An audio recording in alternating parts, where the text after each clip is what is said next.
Good morning, જય શ્રી કૃષ્ણ, જય સ્વામિનારાયણ। આજે ધૂળેટી છે તો બધાને હેપી ધૂળેટી।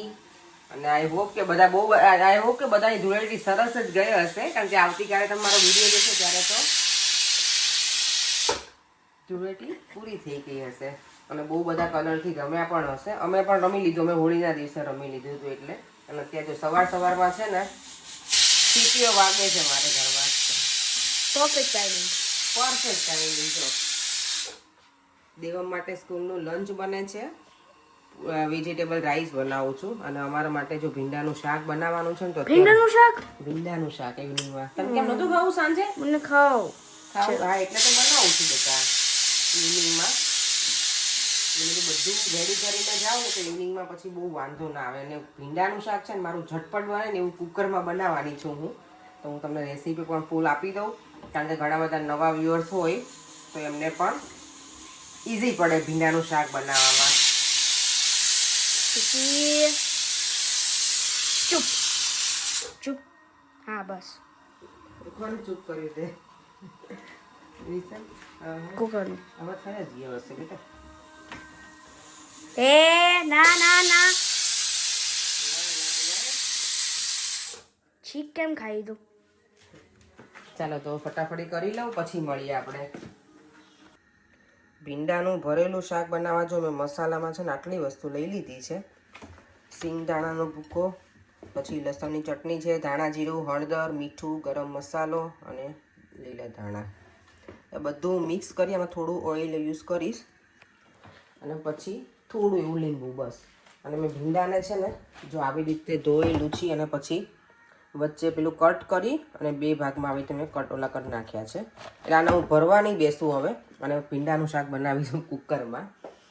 મારા બીજા વ્યુઅર્સ છે ને એને તો જોયેલું જ હશે, કારણ કે હું દર વખતે કુકરમાં જ બનાવું છું, ઝટપટ બની જાય અને બને છે એ સારું બને। એટલે મને છે ને ભીંડોને તો સ્ટીકી ને એવું હોય ને તો ના મજા આવે, પણ આમાં સારું બને છે। ચાલો પહેલાં એ બનાવી લઈએ આપણે, અને પછી આ અત્યારે ડિનરની પ્રિપરેશન ચાલે છે, બાય ધ વે મોર્નિંગની નથી। મેં તો અત્યારે બનાવી જાઉં તો સાંજે આવું બધા શાક હોય ને કારણ કે મસાલો બધું રેડી કરીએ ને ખબર ને વાર લાગે, તો મેં તો અને રાત્રે મને લેટ થઈ જશે આવતા બધું બનાવીને જાઉં તો પછી રાત્રે આવીને ખાલી રોટલી જ બનાવવાની રહી ને તો ચાલી જાય। અને દેવામને હું ઘરે આવું એટલે કે મમ્મા મને બહુ ભૂખ લાગી છે, મમ્મા મને બહુ ભૂખ લાગી છે એવું કરે, તો બનેલું હોય તો ફટાફટ થઈ પણ જાય। અને ભીંડાનું શાક હમણાં ઘણા ટાઈમથી અમે ખાધું જ નથી, તો ને જ્યાં ગયા હતા ને પહેલાં હું લઈને આવી હતી ને ત્યારે ખાધું હતું, એટલે ઘણો ટાઈમ થઈ ગયો અમને। અને જ્યારે ભીંડાનું શાકમાં ઓબ્વિયસલી આપણને તેલ વધારે જ જોઈએ, અને કુકરમાં બનાવે ને ત્યારે થોડુંક એક્સ્ટ્રા વધારે જોઈએ, કારણ કે ભીંડો આપણને ચીકણો ગમે નહીં। અને આમાં છે ને એક જ વિસલ બોલાવવાની, અને આઈધર ખાલી પેલું હવા ભરાય ને એટલું, એનાથી વધારે નહીં બોલાવવાની વિસલ, નહીં ત્યાર પછી ભીંડો ચીકણો લાગે, એ ના મજા આવે। કારણ કે હું ઇન્ડિયા ગઈ ને ત્યારે બધાને બહુ જ ગમ્યું હતું ભીંડાનું શાક મેં બનાવ્યું હતું ને, મારા સાસુ, મારા નણંદ, મારા ભાભી, કવિતા બધાને કે ઓ કુકરમાં બનાવ્યું છે, સારું બનાવ્યું છે, અમને એમ હતું કે જોડું એને કે ના અને ફટાફટ બની ગયું હતું। અને બીજું મેં એક શાક બનાવ્યું હતું ને એ બધાને બહુ ગમ્યું હતું, ઊંધિયા જેવું, એ રીતે કુકરમાં જ બનાવી નાખ્યું હતું। મિક્સ શાક હતું ને એમાં ઊંધિયાનો મસાલો નાખીને બનાવી, એ બહુ મજા આવી હતી બધાને। એટલે ભીંડાનું શાક તો હવે આપણું ફેમસ થઈ ગયું છે કુકરનું, પેલું નહીં। પહેલાંમાં શું થાય ખબર છે, ભીંડાના શાકમાં ટાઈમ બહુ લાગે, થોડી વાર આપણે જોવાનું, એને મિક્સ કરતા રહેવું પડે, ને તો નીચે પાછું બેસી જાય, અને આમાં કાંઈ જોવાનું જ નહીં, ફટાફટ બની જાય। અને યસ આમાં મને એક વખત વિડીયોમાં કોઈએ પૂછ્યું હતું કે આમાં પાણી તમે નાખો કુકરમાં બનાવો, તમે ના પાણી તો જરાય એક ટીપું નહીં નાખવાનું, નહીંતર તો એ ઝઘડો જ થઈ જાય, મજા ના આવે આપણને। તેલ આવી જાય ને એટલે આપણે નાખી દઈશું રાઈ, નોર્મલ આપણે જે વઘારતા હોય ને એવી રીતે જ કરવાનું, પણ કુકર યુઝ કરવાનું ખાલી, બસ આનું એક એક્સ્ટ્રા એટલી જ વસ્તુ લેવાની આમાં કે કુકર જોઈએ આમાં આ શાકમાં। મસાલો જો સરસ મિક્સ કરીને રેડી કરી દીધો છે, અને અહીંયા મેં ભીંડો વઘારી દીધો છે, બસ આ મસાલો એડ કરી દેવાનો।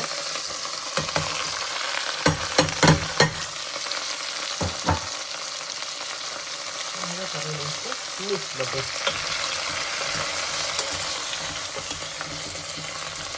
તેલ થોડું મને હજી ઓછું લાગે છે તો હું એડ કરીશ, કારણ કે જો સાવ કોરું થઈ ગયું ને તો પછી આવો ના ચાલે, તો ભીંડો સાવ બેસી જાય નીચે। એટલે તેલ છે ને હવે દેખાય છે, મેં એક્સ્ટ્રા થોડું નાખ્યું ને એટલે આટલું વધારે નાખ્યું હતું। બસ હવે કુકરનું લીડ બંધ કરી દઈશ, 1-2 મિનિટ આમનામ રહેવા દઈશ ખુલ્લું, અને પછી લીડ બંધ કરી અને એક વિસલ વગાડી દેવાની, એટલે શાક ડન આપણું.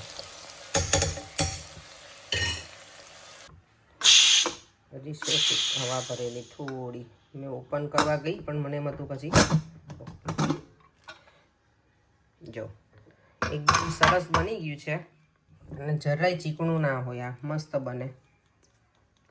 અને તેલ પણ જો છે ને નીચે સ્લાઈડ એવું લાગે કે પેલું આપણે ખબર ને ભરેલો ભીંડો હોય તો થોડુંક નીચે પેલું બેસી જાય રીતનું, પણ બળ્યું નથી જો.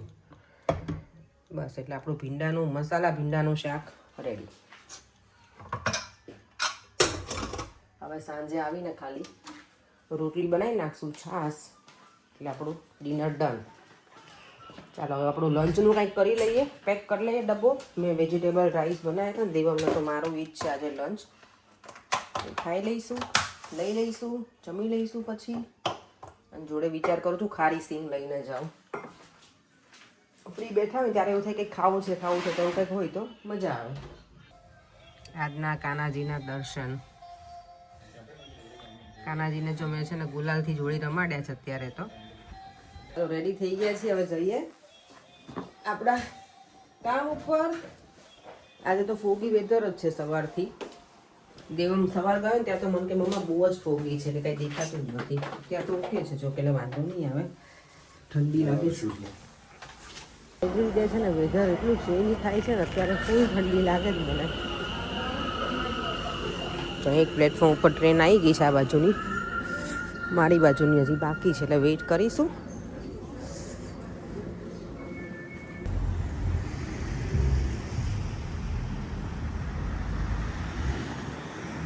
અત્યારે જો એટલો મસ્ત મજાનો તડકો છે, બધા જો બહાર બેઠા છે. અહીંયા ભીશુમ છે ને જે રેસ્ટોરન્ટ, આ ઇન્ડિયન રેસ્ટોરન્ટ છે, તો બધા બહાર બેઠા છે, એટલે બધું મળે છે. એવું નહીં કે ખાલી ઇન્ડિયન, અહીંયા તો બધું હોય મિક્સ.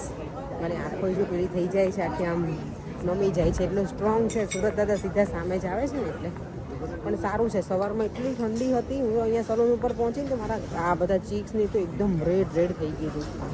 અત્યારે મસ્ત છે, એટલે થોડી વાર ફરી લઈએ. માર્કેટ તો આજે મને લાગે છે બહુ નથી ભરાયેલું, થોડું છે, તો એની વિઝિટ કરી લઈએ. આજે બહુ બધા સ્ટોલ નથી લાગેલા અહીંયા.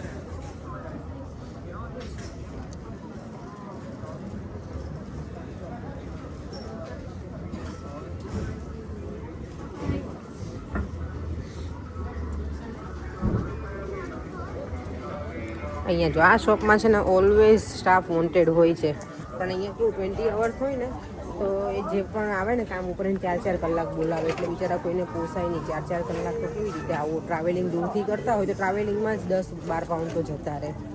એટલે મને ઘણી વખત તો એ પૂછે, હું 1-2 વખત અહીંયા લઈને આવેલી છું છોકરાઓને, એટલે મેં કીધેલું કે અહીંયા છે એમ વેકેન્સી. પછી લોકો આવે ને પછી એમ કે તમારે 20 કલાક અમે આપીશું, અને 4 દિવસ આવવાનું, 5-5 કલાક.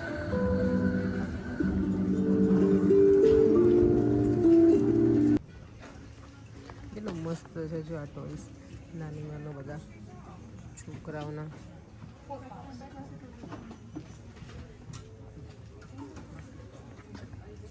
આ મિક્સર છે જો ડો મેકર.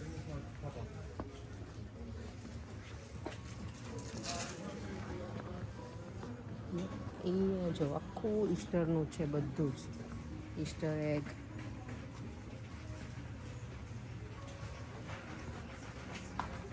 છે ને પેલા બાસ્કેટ પણ જોયા છે, એ બતાવો.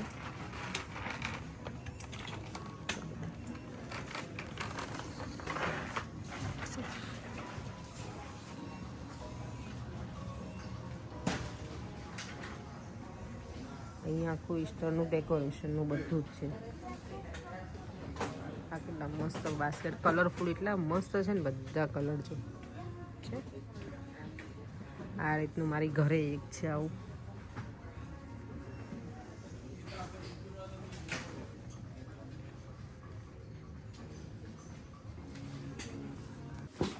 દેવામ ભીંડાના શાકમાં મજા આવી ગઈ તને? હા. હે? જે સરસ એકદમ મસ્ત બન્યું છે ભીંડાનું શાક. આજે કેટલા ટાઈમ પછી ભીંડાનું શાક ખાઈશું અમે. તુનેશા ગયા ની પહેલાં અમે બનાવ્યું હશે, મને નથી યાદ. અને જોડે છે આજે કાકડી. આજે ડિફરન્ટ આખું છે. નોર્મલી છે ને કાકડી હોતી નથી, આ વખતે એ લઈ આવી છું એટલે શાક વડે ઓકે છે. શું છાસનું શું કહો છો બોલો? ફૂલ ભરાઈ રહ્યું ને મારી જોઈ ટેસ્ટ કરી કેમ મળી છે? તો 10:15 થઈ ગયા છે. સૂઈ જઈએ.